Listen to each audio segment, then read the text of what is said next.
Koson kanghon kibong ni kalo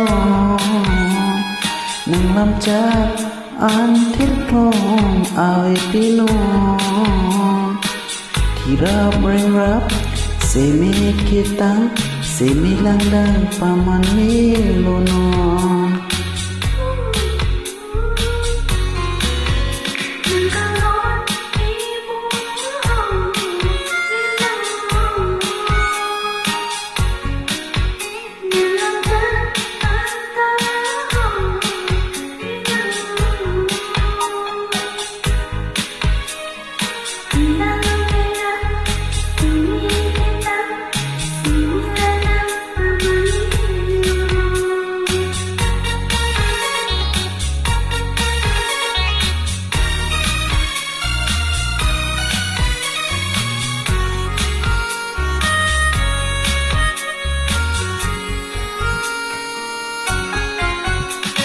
nang lamcat doan asom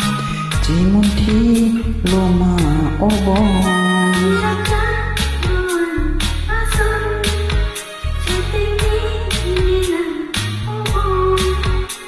pinira nian koson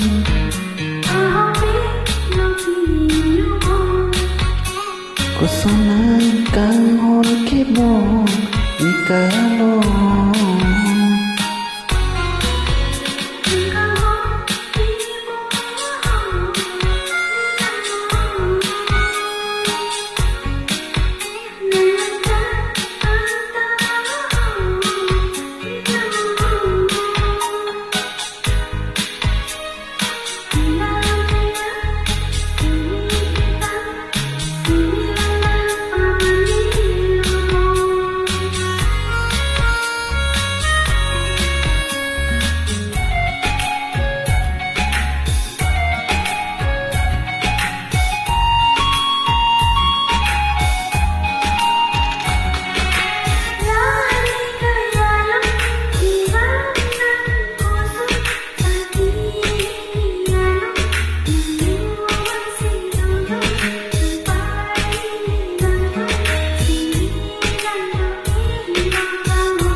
lan joy ni sing we karong pini musik kreng nang di ani simbon pensi humrezi nang di road